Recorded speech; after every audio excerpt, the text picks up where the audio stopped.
Las palabras miran. Un hermoso verso de Octavio Paz que me lleva hacia ese momento originario del mundo, el primer día del mundo. ¿Qué se dijo el primer día del mundo? Me imagino una tierra oscura, innombrada, innombrable incluso, en la cual unos grandes ojos le daban nombre a las cosas y con darle nombre las hacían existir. Eso es un árbol, eso es una vía, eso es un pájaro. La palabra miraba e inauguraba las cosas.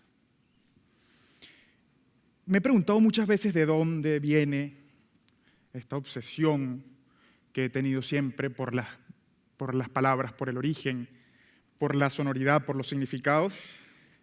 Y tengo dos versiones, ¿no?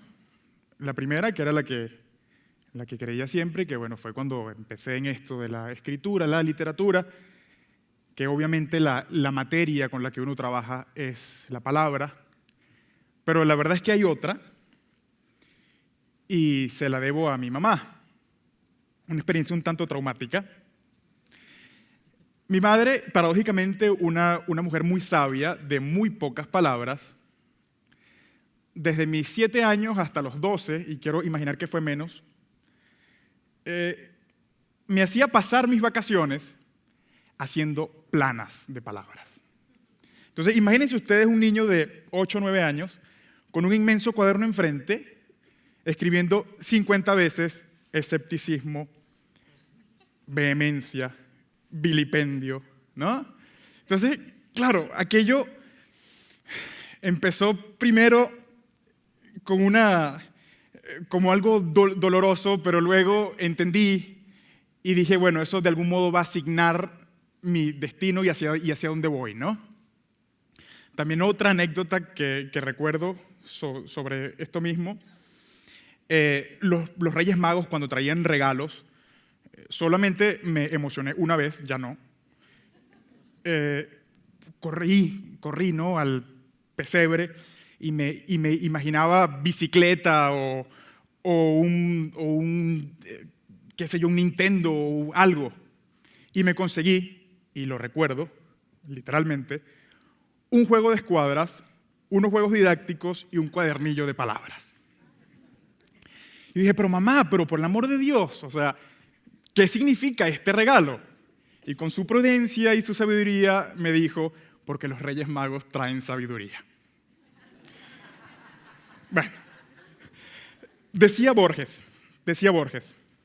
un poeta extraordinario y en un poema maravilloso.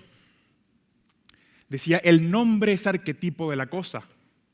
En las letras de rosa está la rosa y todo el Nilo en la palabra Nilo. Las palabras tienen memoria. Las palabras arrastran tiempo. Desde el principio, cada vez que uno pronuncia la palabra muerte, por ejemplo, se siente como si ocurrieran todas las muertes del mundo. Cuando se dice la palabra vida, hay algo que despierta. Cuando se dice la palabra día, uno siente como que amanece. Entonces, toda esta memoria que viene con las palabras, todo este tiempo que carga consigo el lenguaje, no hace otra cosa que crear o destruir realidades. Yo vengo de un país donde se cambiaron las palabras. Lo que predijo George Orwell en 1984, esa novela distópica de un neolenguaje del poder, en el que decía que el no pensar o el doble pensar o el doble más no bueno, ¿no? Este intercambio de palabras se quedó corto comparado con lo que sucedió en Venezuela. La vida colectiva de un país, así como la vida individual de cada persona, se sostiene por un sistema de palabras. La palabra democracia, país, nación, Estado, de pronto fueron sustituidas por la palabra revolución, patria, pueblo. Y de pronto resultó que ninguna palabra era lo que era. Se usaban, se reusaban una y mil veces hasta borrarle la memoria de las palabras.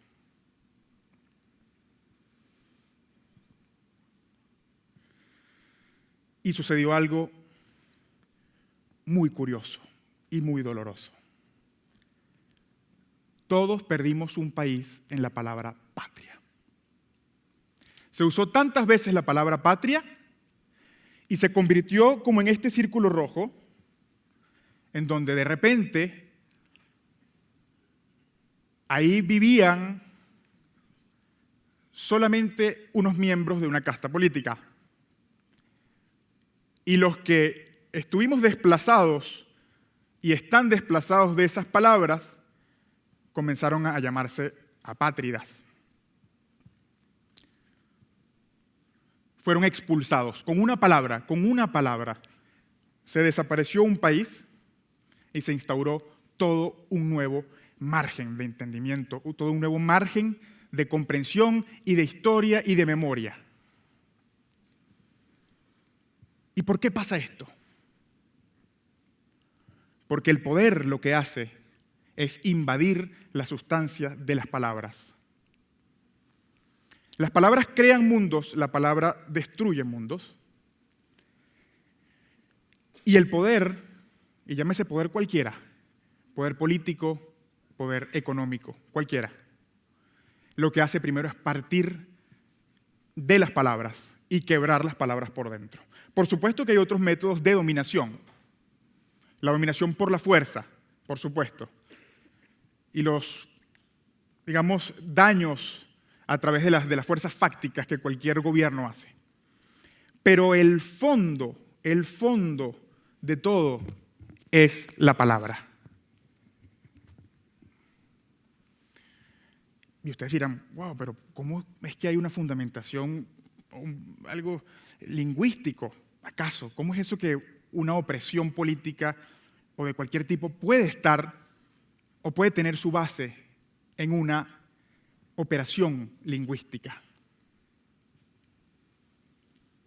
Sexto postulado de la propaganda nazi, Joseph Goebbels, decía: una idea, sea verdadera o falsa, tiene que ser comunicada sin dudas y sin fisuras. Y luego acuña esta gran frase macabra que dice: una mentira repetida 1000 veces se convierte en verdad.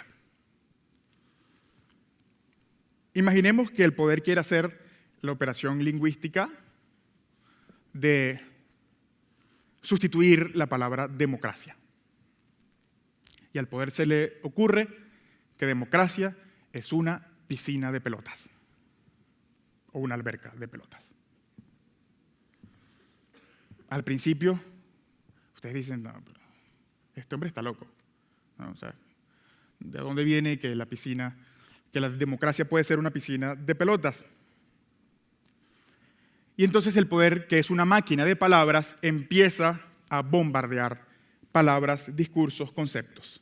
Y utiliza todos los medios que tiene a su disposición, llámese medios de comunicación, llámense programas educativos y llámese, por supuesto, sus mismas instituciones, a repetir y a repetir y a repetir la palabra y a repetir el discurso.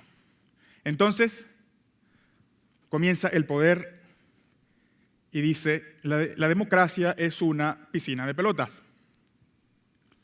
Y luego inventa una escena en donde llegan unos hombres malos y están sacando a los niños a la fuerza de la piscina de pelotas.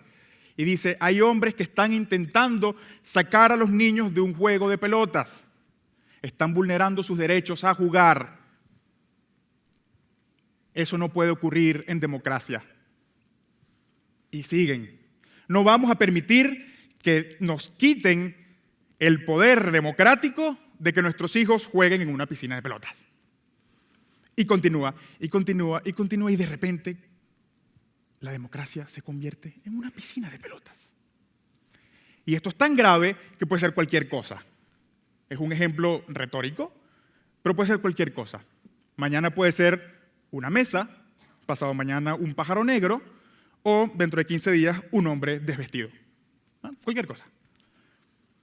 Entonces, tenemos que tener mucho cuidado, porque tal vez hemos estado nadando en piscinas de pelotas sin saberlo. Porque probablemente hemos repetido y estamos repitiendo una historia que nos contaron. Estamos repitiendo una serie de conceptos y estamos basando nuestra visión de la realidad en una serie de palabras y conceptos que a algún poder se le ocurrió decir alguna vez. Entonces, hay que tener muy claro que la dominación comienza en el lenguaje. Si no tenemos plena conciencia de las palabras, cualquier concepto puede caber dentro de esa palabra.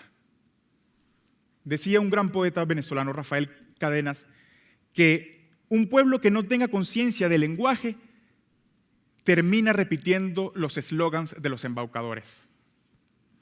Entonces la tiranía se esconde en las palabras vacías de memoria, vacías de tiempo y vacías de significado. Entonces palabras demasiado abstractas como democracia, como pueblo, como libertad, como progreso, que son palabras que el mismo poder se apropia y genera, terminan siendo escondites de la tiranía. Hablaba con un poeta dominicano hace muy poco, que tiene 20 años viviendo en Estados Unidos, y me dijo una frase hermosísima. El español es ahora nuestra barricada. El español y la comunidad hispana, aunque es muy grande en Estados Unidos y en otras partes del mundo, está constantemente cercada, y ahora más, en la cual el racismo y el populismo racial se ha instaurado como un nuevo orden. Nunca se puede predecir a un loco, ¿eh? Los locos están en todas partes y hablan muy bien. Entonces me dice, el español se convierte en una barricada. ¿Qué quiere decir con esto? Que resiste, hablando la lengua, resiste al ataque y a la invisibilización que el poder de algún modo propone. Porque al atacar el lenguaje de un pueblo, al borrar la cultura, al prohibir o de algún modo restringir el uso de la lengua, se domina a la persona y se liquida un mundo. Entonces, en esta hermosa comunidad de 572 millones de hablantes, que es el español, tenemos el deber de cuidarla y de convertirla en una barricada y en un puente también. Decía Émile Cioran, un pensador rumano, franco-rumano, no se habita una patria, se habita una lengua. Todos somos habitantes de este hermoso país que es la comunidad del español.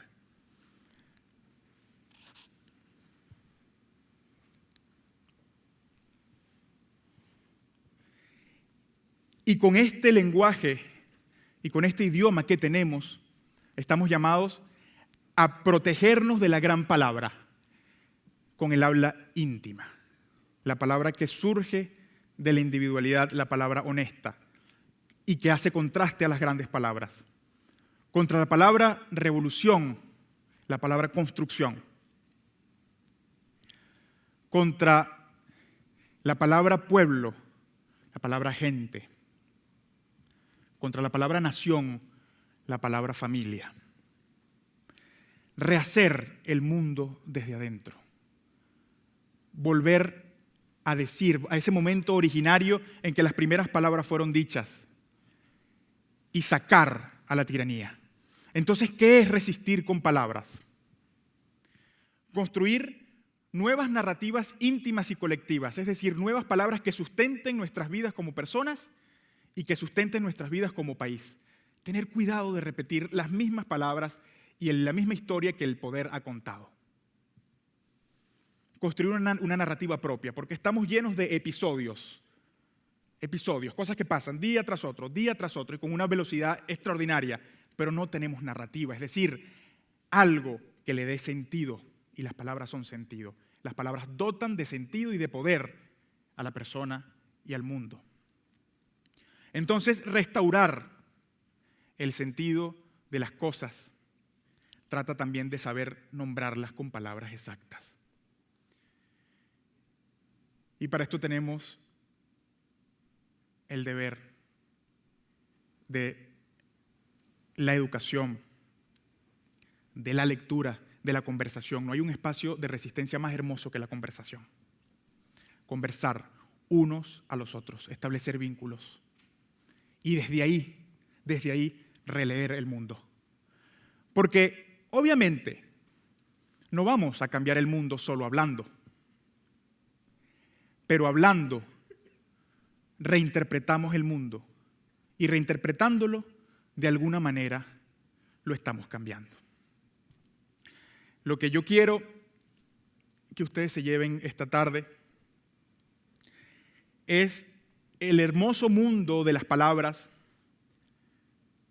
el extraordinario poder que tenemos como personas cuando hablamos y que es lo que nos distingue, y la necesidad de refundar el mundo desde ahí, de cambiar la historia de nuestro país desde ahí y, por supuesto, hacernos nuevas personas con nuevas palabras y desde ahí cambiar el mundo y no ahogarnos en piscinas de pelotas. Gracias.